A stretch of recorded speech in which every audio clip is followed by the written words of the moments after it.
Hello you lot. I thought I'd do a little video on what bits I'm using for facing, just to sort of spread awareness of other people that are embarking on getting a CNC machine.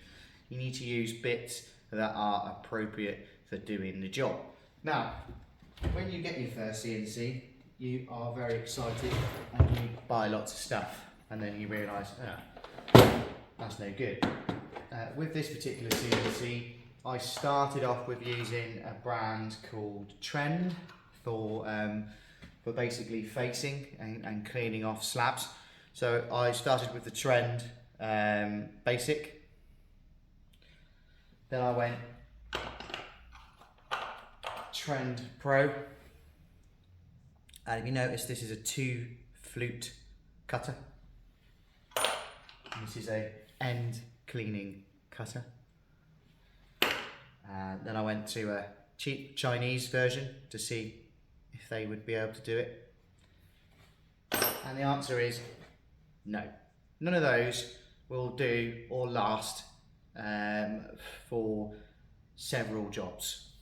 Basically, these are one job, chuck away.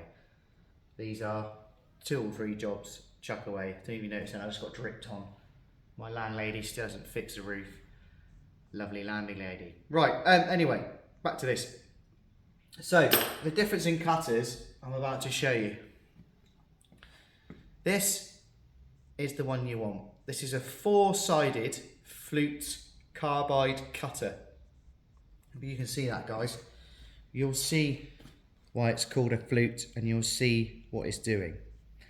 So, when this cutter's going around, it's trying to get rid of the waste there and there. You're not using any of this part of the cutter. You're only using a tiny bit at the top. That's all that's cutting your slab. And, you know, there's different sizes. I'll just pause the video a sec and grab you the biggest piece you've ever seen, which I've seen some crazy dude. Turns out I've given them all away because I'm a nice guy. But anyway, if you can imagine, it was something like that diameter. It was about a 65mm cutter. And what, in my sort of beginning of CNC, I made my own router sledge. If you go back through my YouTube videos, you'll see my very first one that I still on the bench. And that cutter was the same sort of diameter as that. Because in my sort of apprentice mindset of cutting, I thought it was the bigger the diameter of cutter would cut a face quicker and cleaner. How wrong was I? That thing used to vibrate and hurt my hands, you know, and that's why I thought, well, how can I get better? I'll make myself a CNC. And what I've actually done yesterday was an experiment, and that was to prove that the slower you go, the faster you go. Now, this piece here, I was doing it at about 40 RPM, for whatever the speed is on Mach 3, 40. With this 4-sided flute cutter, which you can see, I'll zoom in, it's hard to see and not know where I'm pointing. And what this done was 2 different speeds again. I was at 80 to 100 there, and I went right down to 40 down there. Look at the difference in the facing on my slab. Now, can you see the difference in colour for a start? Because the cutter now is cutting a lot slower, a lot cleaner, but also giving a better finish for sanding. Now for me, when this is working in the background and I'm making other things, because I'm very lucky, I've got a workbench over there and I can make other things, this isn't costing me any time by doing it in its own sort of time scale. Look at this over here when I'm rushing and I'm trying to do it by going too fast. Look at the difference in the cuts. Look how up and down it is. Look how lumpy bumpy it is. Because I'm pushing the CNC when you shouldn't really do that. It should be slower you go, faster you go. So that all then goes back to this cutter. So this is the one you want. And this is a 12mm Speed Cut 4.0.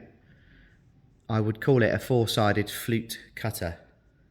It's made of carbide, so if I dropped it on the floor it would shatter, but this thing will cut through screw heads, it will cut through metal. There's a bit of metal in this yew tree that the customer never told me. And you can see the bad boy right there, look. There's a bit of metal in here, an old nail or part of an old fence, most probably a fence, was in this, and it went through, that cutter went through that, and I tell you what, it's like brand new. It's so sharp that would cut me if I really pushed hard. And all you have to do is clean them. So a wire wool brush, a bit of brake cleaner, clean all that old resin off, and that is ready to go again. So I'm going to take that one out that I used yesterday. I'm going to put this one back in and carry on with the next slab. But that is key to your CNC profitability in it, by having the right cutters, the right settings, and taking your time. Yes, it's a machine, and yes, it's saving you money, and yes, it's a big expense, but this is the way forward. 4 flute cutter for facing. So remember, guys, my motto, and hopefully you're going to get used to it now, it's the slower you go, the faster you go, and it's so true when it comes to CNCing. You do not want to rush this machine. I have, okay, because I'm a carpenter and joiner, bench joiner, site carpenter, whatever you call me, and I got to do things quick, because people want everything done yesterday. Well, this isn't like that. You just got to let it do what it does, and the slower you go, the faster you go. Don't forget to have a look at my other videos, look at the beginning videos, look at the journey I've gone on to this stage. I'm giving you back the knowledge so you guys don't make my mistakes. So that's what it's all about. Remember my motto though, the slower you go, the faster you go.